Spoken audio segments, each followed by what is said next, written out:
Today, we're talking all about crafting compelling case studies, a guide to boosting your fitness business. And this is basically using, whoops, a daisy, knocking my mic over there. This is basically using your current client because, as you said, Andrew, to me before we started recording, it's all well and good talking about how great you are. It's much different when your clients talk about how great you are. What else? What else? Why is it important to use client case studies to help you build success?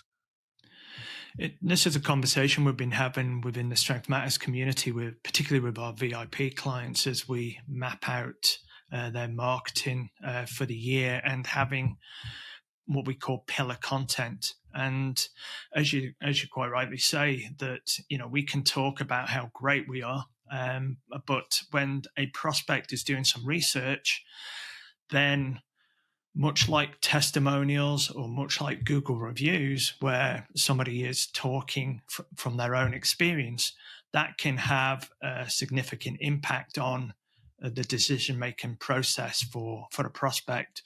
And case studies are a great way within the fitness industry for us to do that. And I'm sure many of us might have seen other people doing this from time to time on their social media, where they'll show like before and after photos and a bit of a story on a particular spotlight they put on clients. So that's what case studies essentially are. And that particularly useful when it comes to that decision-making process, as I say. Absolutely. We're going to shoot through 8 steps on how you build a case study. So step number 1, this is kind of the important thing now, really. Choose which client to feature in your case study. How do you identify the best client to use for your case study? I guess it probably seems obvious, but we want to be choosing a client that, firstly, has experienced some good success, that we've had a good rapport with, a good relationship, but most importantly, they've succeeded in hitting the goals that you'd originally mapped out when they first sat down with you in that consultation and goal setting stage. But as I say, it does seem obvious, but we want the job of the case study is to really sell your services and to showcase your expertise. So we want to be picking out clients that is going to resonate with that audience that you're looking for. So over time, you can actually have a number of case studies, one that's going to appeal to men, one's going to appeal to women, for example, different age ranges and so on and so forth. Yeah. Step number 2, gathering background information. What sort of information are we looking for in this section? Well, you should, because you've been working with this individual, you're going to have a pretty high level understanding of the success they've had. If you've got a team working with you, then that initial background collection process is going to be talking with the coaches or trainers that have been working with that individual. As I say, if you've not done that. Equally, if you run the things like member of the month, if you don't, maybe that's a concept that you could introduce because that helps amplify success that clients are having and showcasing and putting the spotlight on, successful clients. Then those people that have been past members of the month are perfect case study material. But the first is talking with those working frontline with that client, and then equally discussing it with that client to make sure that they're open to being the case study. Absolutely. Step number 3, write your case study interview questions. This might be quite a tough one, actually, because people are like, oh, God, what do I ask them? What can I not ask them? So what are some pointers for how to write good questions? First port of call, the reason we do this is that we're getting some thorough information back in a framework that we can then use to build the case study.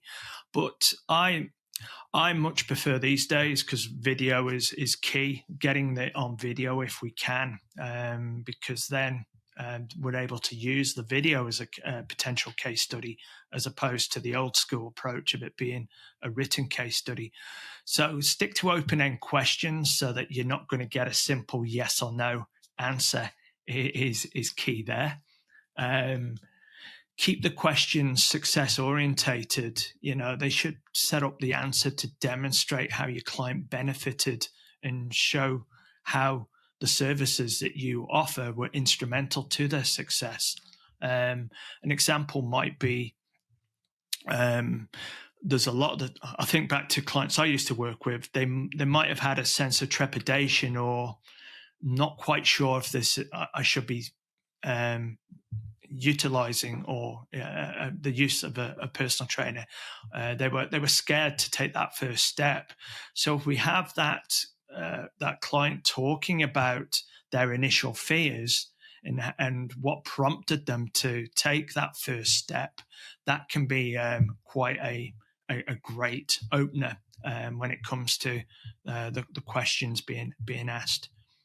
But you might talk about their goals, as I say, the challenges they faced, the decision on who to go to for help, why they chose you over a perceived competitor, and of course, talking about the results that they've achieved. I think all of those play their part. Yeah, absolutely. Step number 4 is conducting the interview itself, which, as you mentioned, obviously in this day and age, I think video is probably the best way to go. And the great thing about that, correct me if I'm wrong, you can then repurpose that content and use it as a blog, right? As well. Absolutely. That's what I would be doing, because once you've got it, repurpose it as much as you can. So it becomes, maybe it goes up on your YouTube channel. If you're on YouTube, it becomes a blog post. You can even embed the video into the blog post, but you can even extract that out and use it on your social media as well. So that once you've got that original primary piece of content, it can be repurposed in a number of ways. But conducting the case interview, as you say, is step 4. And what I'd recommend is that sending out, I'll call them interview questions. It's not an interview, but sending the case study questions to the client in advance so that they're aware of what they're going to be asked and they can already start to formulate the answers so that it's not blank expression in front of camera, which, hey, I've been there and done that, and that's an unpleasant position to be in, for sure.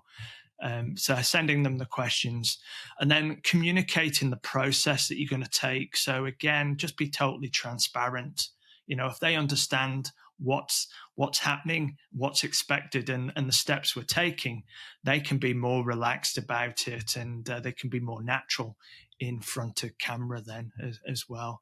And they're the key concepts behind that particular step. Yep, and that's step number 5. Review the interview. Obviously, got to make sure it's come across well, and identify the building blocks of the case study. What would be the building blocks? Is that how to structure the story, I guess? Structure the story. Come up with a compelling title and headline. So obviously, we can utilize if you got that blinking screen and you can't think of any content that's going to be suitable for a title or headline, then utilize ChatGPT to give you some ideas, but then add your own personality to it so that it reads as you would wish it to.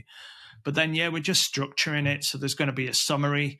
There's going to be a challenges section because that's key, because it's not a defined straight line from start to finish. And hey, happy days. There's going to be the bumps in the road. So if we talk about those challenges, they're going to resonate with the prospects that are reading it. Of course, how we helped, the program, our program design, our experienced team, et cetera, that all plays its part. But of course, the results they had, we had the starting point, we've had the challenges, what were the results? And if you can be specific, like they dropped X dress sizes or a percentage of, or they smashed their 10K running time in the latest, these are all key elements that are going to resonate with the folks, and they're the key points that you want to address. Step number 6 and 7, the kind of come together, really writing the case study, obviously, and reviewing it for maximum impact. Now, this is probably somewhere where you could potentially use chat GPT to help you write the case study. But as we've pointed out in a previous episode of the podcast, it's really important that you then edit it and don't just use whatever chat GPT says. You've got to go and put your own voice in there. Yeah, because, hey, look, AI is here to stay. It's scary what it can do these days. And it plays a significant part in helping us with speed of implementation and getting things done. But at this moment in time, it doesn't come with your voice. It is improving, but you want to be looking at things, and certainly based in the UK, we want to be looking at making sure that that it's the English spelling of words as opposed to the Americanized version of words and things like that. But equally, bringing in spicing it up with your message, your voice is key. And making sure it really dives deep into the client, their struggles, their needs, and what they ultimately wanted to achieve and have achieved with working with you. Because the important thing here, and this is why we're addressing the AI side of things, is as humans, our buying behavior is driven by emotion, but supported by logic. So we want to make sure that we have both of those elements showcased accordingly. Definitely. And step 8, put the case study to work to close more sales, which is what you've done it for in the first place. So what are some effective strategies that people can utilize case studies to help them close more sales? Working with clients at the moment, we're putting them into their newsletters on a monthly basis. It's not every single week. It's a bit overkill. But if you're doing a weekly a newsletter that goes out via email, then once a month you could showcase and you can have your client spotlight section. You can do it on your social media for sure. Every so often, going into Canva and designing up a nice image of the client, and making sure it's branded accordingly with your color scheme and your logo.